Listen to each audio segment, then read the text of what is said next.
Hiyas sa ata, Leslie Jean Manambay. Looking so beautiful. Hi, Hiyas sa ata. You may pick your question from the bowl.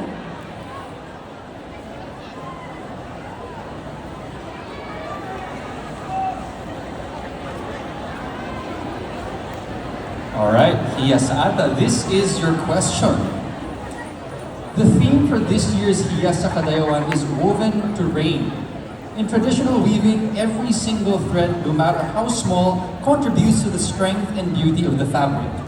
How does your tribe's unique heritage contribute to the grand tapestry of Davao City, and how do you embody that thread tonight? One more time, Tagalog naman. Ang tema para sa Hiyas sa Kadayawan ngayong taon ay Woven to Reign. Sa tradisyonal na paghahabi, ang bawat nag-iisang hibla, gaano man kaliit, ay nakatutulong sa tibay at kagandahan ng tela. Paano nakatutulong ang natatanging pamana ng iyong cultural community sa lungsod ng Davao? At paano mo isinasabuhay ang hiblang iyon ngayong gabi? Thank you. For me, the woven terrain is not only a thread. This is not just pagtahi. It is the knowledge. This is the knowledge and system that para sa akin, ito ay hindi lang pagtatahi. Ito ay ang mga knowledge ng mga elders natin ay pinapasa sa mga younger generation, at ito ay aking dinadala ngayon dito sa inyong harapan. And I strongly believe that this is not just a material. This is our identity. This is our strength, and this is not just a thread. This is our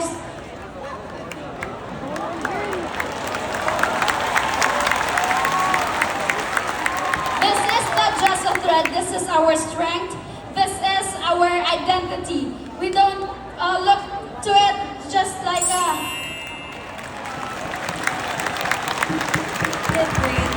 Thank you so much, Hiyas sa ata.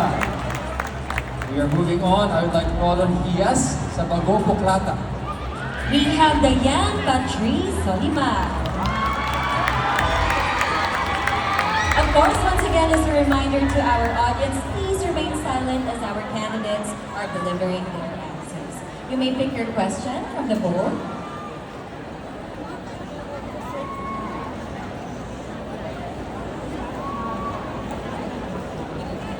Here's your question. Indigenous craftsmanship, such as traditional weaving and handcrafts, is often underpriced in commercial markets. How can we ensure that artisans receive fair compensation and intellectual property protection for their work? In Tagalog, ang sining at paggawa tulad ng tradisyonal na paghahabi at mga gawang kamay ay madalas na nabibigyan ng mababang presyo sa mga komersyal na pamilihan.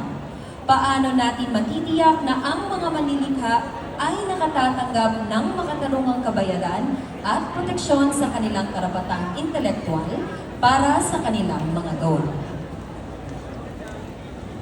Thank you for that question, ma'am.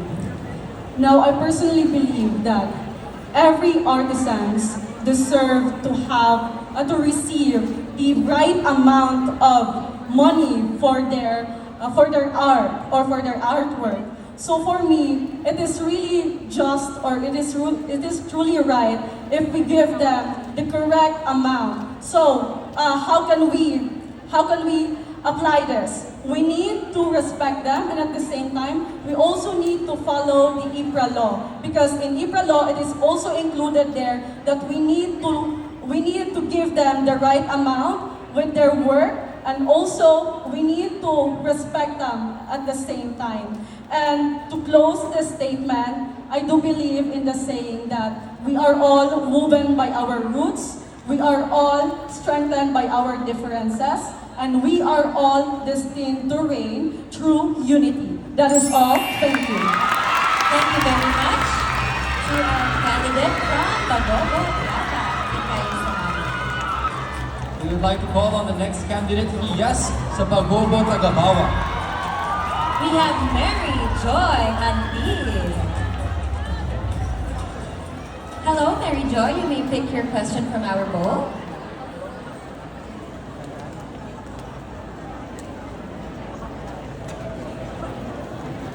And your question. Artificial intelligence and digital tools are reshaping how information is created and preserved. How can modern AI technology be harnessed to archive cultural stories, or could it pose a threat to genuine human-to-human cultural transmission? In Tagalog, ang artificial intelligence at mga digital tools ang paraan ng paglikha at pagpapanatili ng impormasyon. Paano magagamit ang makabagong teknolohiya ng AI upang ma-archive ang mga kwentong pangkultura, o maaari ba itong maging banta sa tunay na ugnayan ng tao sa pagbasa ng kultura? I am here tonight carrying the voice of my ancestor and the hope of the younger generation. Modernization is not bad. Instead, we should preach the modernization and the tradition. By technology and social media, we can document our tradition, showcase our traditional instrument, and by modernization, we can preserve our culture. Thank you. Thank you very much, Mia Samagogo Tagabawa.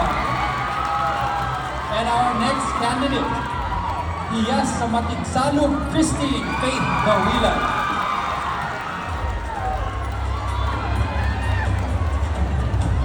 Hello, Hiyas sa Matigsalub. You may pick your question from the bowl.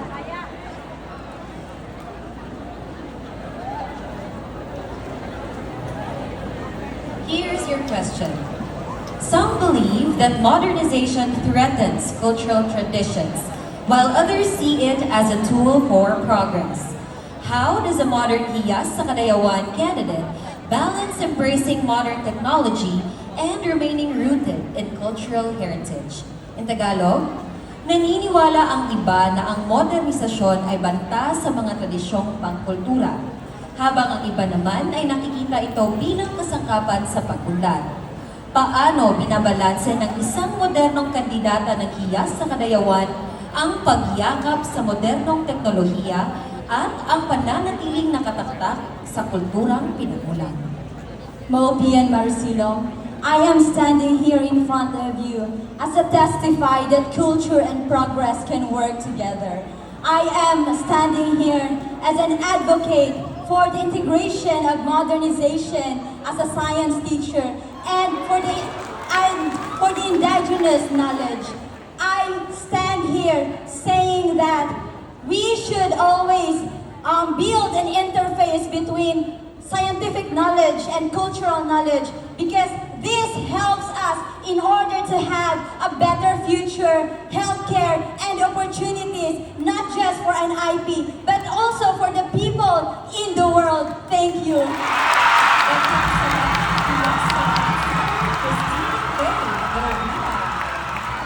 Moving on to the next candidate, Hiyas sa Obu Manugu, Christine Joy Agaw.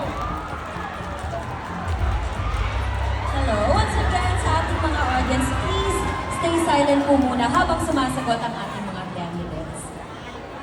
Please pick your question.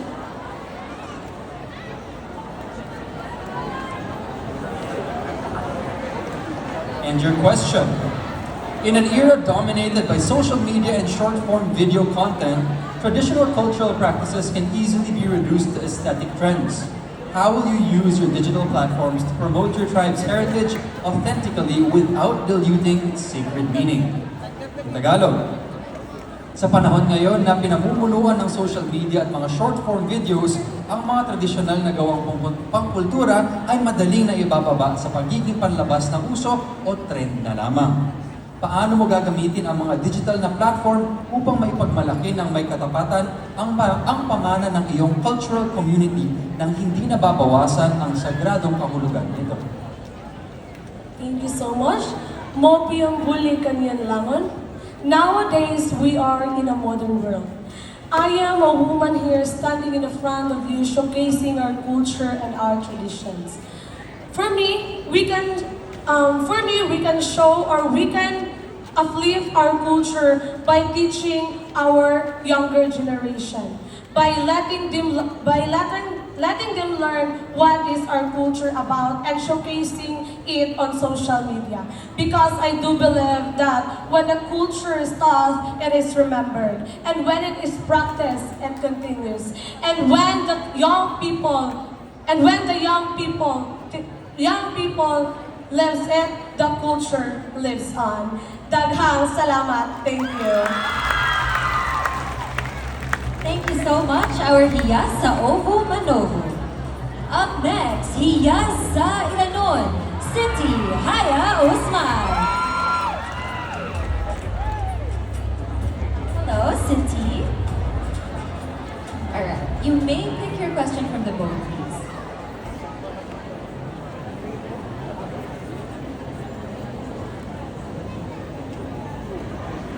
And your question. Modern fashion and music frequently borrow patterns, motifs, and rhythms from the cultural communities. Where do you draw the line between creative cultural appreciation and harmful cultural appropriation? In Tagalog, ang makabagong moda at musika ay madalas na humihiram ng mga pattern, motif at ritmo mula sa mga katutubong pamayanan. Saan mo ginuguhit ang hangganan sa pagitan ng malikhaing pagpapahalaga sa kultura at ng nakakasamang pagnanakaw o pag-angkin sa kultura?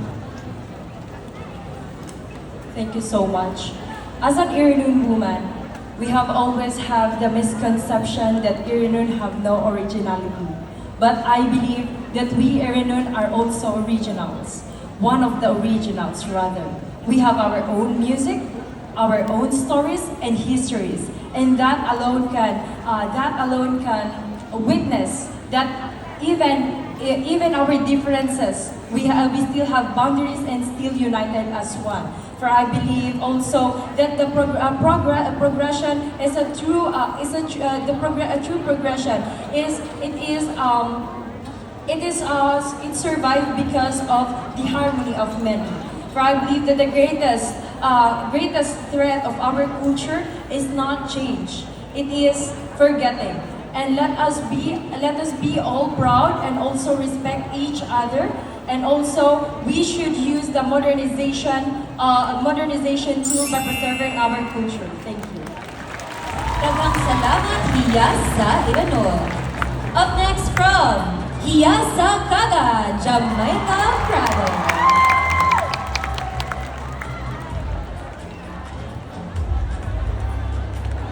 Alright, hello, you may pick your question from the bowl, please.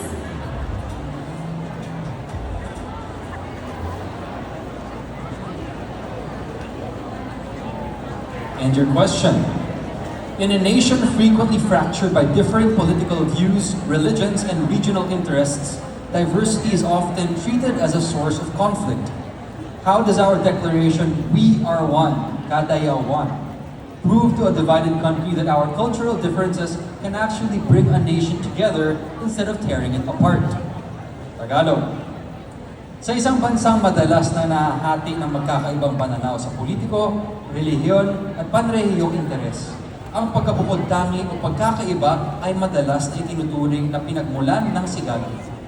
Paano pinatutunayan ng ating pahayag na "We are one, Kadaya one" sa isang nahating bansa na ang ating mga pagkakaibang kultura ay maaari palang magbuklod sa isang bansa sa halip ng magwatak-watak ito?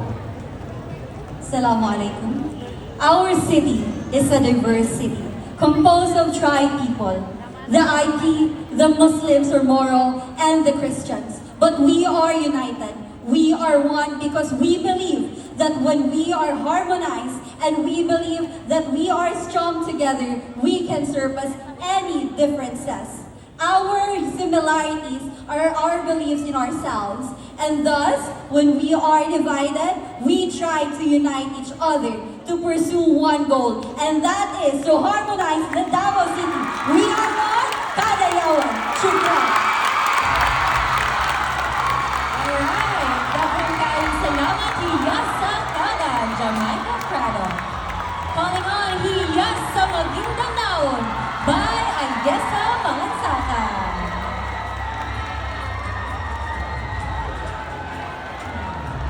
Hello, you may pick your question from our board.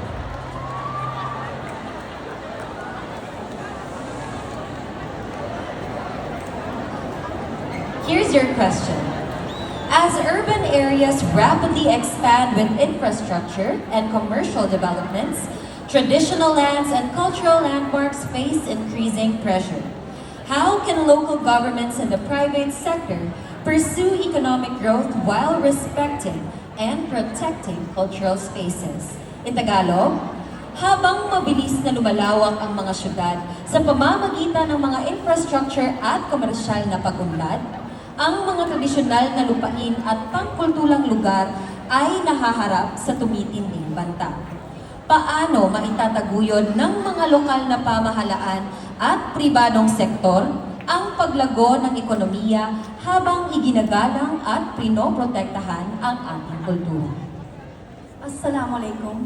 I'm a firm believer that nothing is constant in this world but change. And one of them is when it comes to our urbans and infrastructure. But what we can do is to open opportunities for our IP community and Moro community. That even if we build infrastructure around their land, with of course their permission, we can still give livelihood opportunities for them.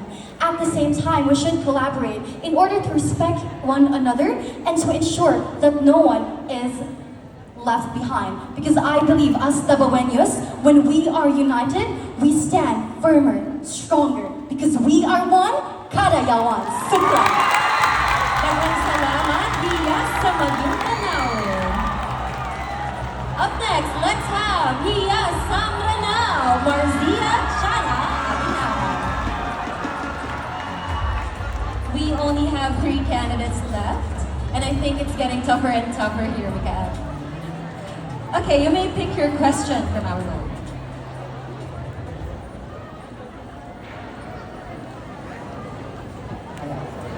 Davao City recorded a 19% increase in tourist arrivals this year, its highest growth since the pandemic, and expects even higher numbers for this year's Kadayawan. How can the city promote sustainable tourism that directly benefits the cultural communities? In Tagalog, nagtala ang lungsod ng Davao ng 19% na pagtaas ng tourist arrivals ngayong taon, ang pinakamataas na paglago mula noong pandemya, at umaasa ng mas mataas pa na bilang para sa Kadayawan ngayong taon. Paano maitataguyod ng lungsod ang sustainable na turismo na direktang nagbibigay pakinabang sa mga cultural communities?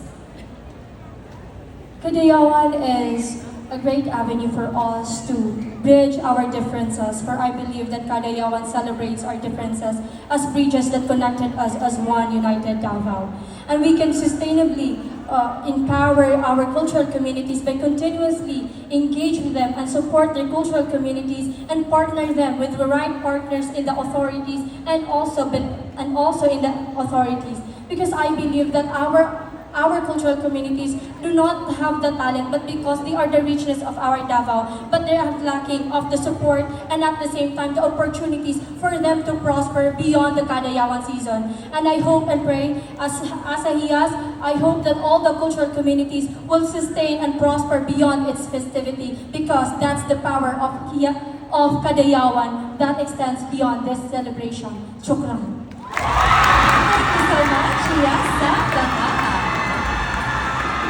Now let's have Hiyas kasama Marisol Marani. Ang daming fans kasama ko over there. Hello? Please pick your question from the bowl.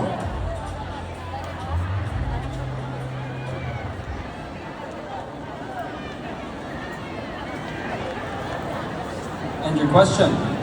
Many cultural community languages risk being forgotten by younger generations in favor of major languages like Bisaya, Tagalog, or English.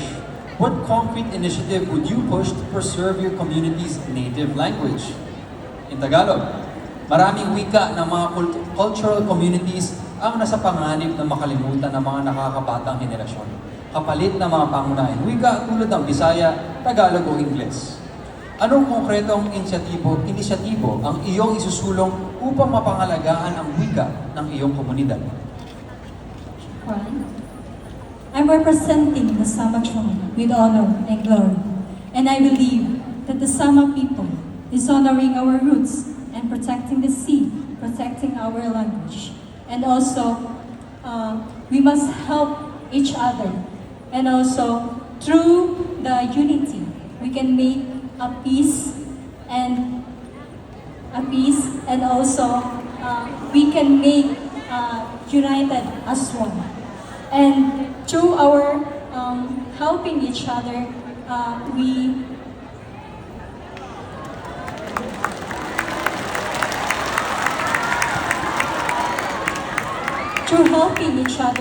leave a meaningful legacy for the next generation. Shukran. Thank you so much, Hiyasa Sama. And our last candidate, Hiyasa Kauso, Noella Nakita. Save the best for last, sabi nga nila.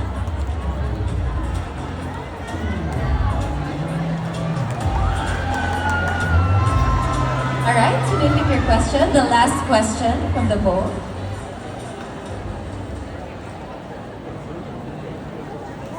And your question. Kadayawan is fundamentally a festival of thanksgiving for a bountiful harvest. However, extreme weather and climate change now threaten our agricultural communities. What role should native ecological practices play in modern climate resilience efforts? In Tagalog, ang Kadayawan ay isang pagdiriwang ng pasasalamat para sa masaganang ani. Gayunpaman, ang malubhang panahon at pagbabago ng klima ay nagbibigay banta na ngayon sa mga pamayanang agrikultural. Anong papel ang dapat gampanan ng mga katutubong pamamaraan sa pangangalaga ng kalikasan sa mga makabagong pagsisikap laban sa pagbabago ng klima? Assalamualaikum. The Tausug is known as the people of the current. And with that, kailangan nating turuan ang mga katutubo na kailangan nating turuan ang mga katutubo na ingatan ang kalikasan, magtanim ng mga puno at iwasan ang mga dynamite fishing para mapanatili ang maayos at masaganang kalikasan para sa susunod na mga henerasyon. Shukran. Thank you very much. And there you have it, ladies and gents. Our Hiyasa Kadayawan 2026 question and answer portion.